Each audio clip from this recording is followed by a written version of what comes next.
பனையூர்ல நடைபெற்ற அந்த கூட்டத்துல என்ன ஆச்சுன்னு பாத்தீங்கன்னா, கடந்த சில மணி நேரங்களுக்கு முன்பு, கடந்த 2 மணி நேரத்துக்கு முன்பு தூத்துக்குடி மாவட்ட செயலாளர், மாவட்ட பொறுப்பாளர் அஜிதா ஆக்னஸ் அப்படிங்கிறவங்க தர்ணா பண்ணாங்க.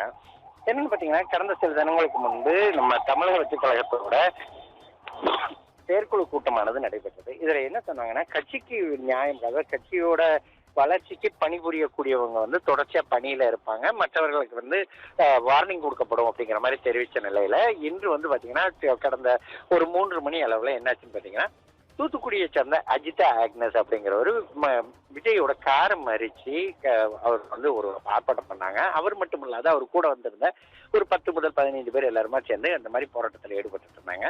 இது வந்து ஒரு மிகுந்த சலசலப்பை ஏற்படுத்துச்சு. இந்நிலையில பொறுப்பு கிடைக்காத தாவகாவினருக்கு மன வருத்தங்கள் வந்து கண்டிப்பா இருக்கத்தான் செய்யும்.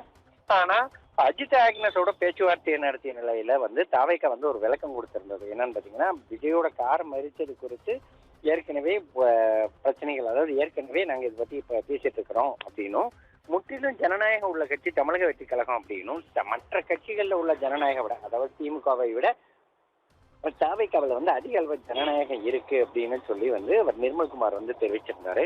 இந்நிலையில பனையூர்ல இருக்கிற தமிழக வெற்றி கழகம் அலுவலகத்துக்கு முன்னால தூத்துக்குடி மாவட்ட பொறுப்பாளர் அஜிதா ஆக்னஸ் வந்து தர்ணா போராட்டம் நடத்திட்டு இருக்கிறாரு. என்ன நடந்தாலும் இங்கிருந்து போக மாட்டேன் அப்படின்னும், சாகும் வரை இங்கதான் இருப்பேன் அப்படின்னு சொல்லி உறுதி அளித்ததோடு எல்லாமே தற்போது நடத்திட்டு இருக்கிறாரு. பிற்பகல்ல கட்சி அலுவலகம் வந்த விஜய்கார மறித்து போராடிய அஜிதா ஆக்னஸ் தற்போது தர்ணால ஈடுபட்டு இருக்கிற சூழ்நிலையில தூத்துக்குடி மத்திய மாவட்ட செயலாளர் பதவியை தனக்கு வர வேண்டும்னு கோரிக்கை விடுத்ததோடு இல்லாம கட்சிக்காக 2 ஆண்டுகளாக உழைத்திருப்பதாகவும் அஜிதா ஆக்னஸ் கண்ணீரோட தெரிவிச்சாங்க. மேலும் தற்போது தமிழக வெற்றி கழக அலுவலக வாயில்ல ஆதரவாளர்களோட தர்ணா போராட்டத்தில் ஈடுபட்டு இருக்கிறாங்க. அதாவது தமிழக வெற்றி கழக கட்சி வந்து கரூர் சம்பவத்துக்கு அப்புறம் சில ஒரு 72 நாள் இடைவெளிக்கு பிறகுதான் அந்த நம்ம திரும்பவும் பரப்புரை ஆரம்பிச்சாங்க. பரப்புரை ஆரம்பிச்சதுக்கு அப்புறம் என்ன பண்ணாங்கன்னா, செயற்குழு கூட்டம் நடந்தது.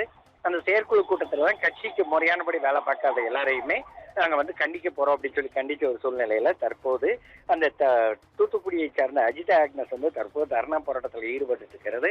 தமிழக வெற்றி கழக கட்சியினரிடையே மட்டுமல்லாது பல்வேறு கட்சியினரிடையுமே வந்து இது வந்து ஒரு முன்னெடுப்பா கொண்டு வந்துட்டு இருக்காங்க. என்னன்னு பாத்தீங்கன்னா, ஆரம்ப காலங்கள்லயே வந்து இந்த மாதிரி தர்ணா போராட்டத்துல ஈடுபடுறாங்க கட்சி பிரமுகர்கள் அப்படிங்கிற மாதிரி மற்ற எதிர்கட்சிகள் வந்து தற்போது கருதிட்டு இருக்குது. இந்த சம்பவம் குறித்து நாம அஜிதா ஆக்னஸை ஏற்கனவே 2 முதல் 3 முறை தொடர்பு கொண்டு அது குறித்து விளக்கம் கேட்டு முயன்ற பிறகும் தான் வந்து தற்போது பதிலளிக்கிற சூழ்நிலையில இல்ல, நான் வந்து உள்ள பேசிட்டு இருக்கிறேன் அப்படின்னு சொல்லி அவங்க வந்து அந்த அழைப்புகளை துண்டிக்கும் கணக்கு இதுல இருந்தாங்களே தவிர முறையான பதில் வந்து தற்போது வரை வந்து தெரிவிக்கப்படல. கடந்த 2 ஆண்டுகளாக உழைச்சிருக்கிறதா அஜித் ஆக்னஸ் வந்து கண்ணீரோட தெரிவிச்சிருந்தாலும் தற்போது அவரோட ஆதரவாளர்களோட அங்க வந்து தர்ணா போராட்டத்துல தான் ஈடுபட்டு இருக்கிறாருங்க.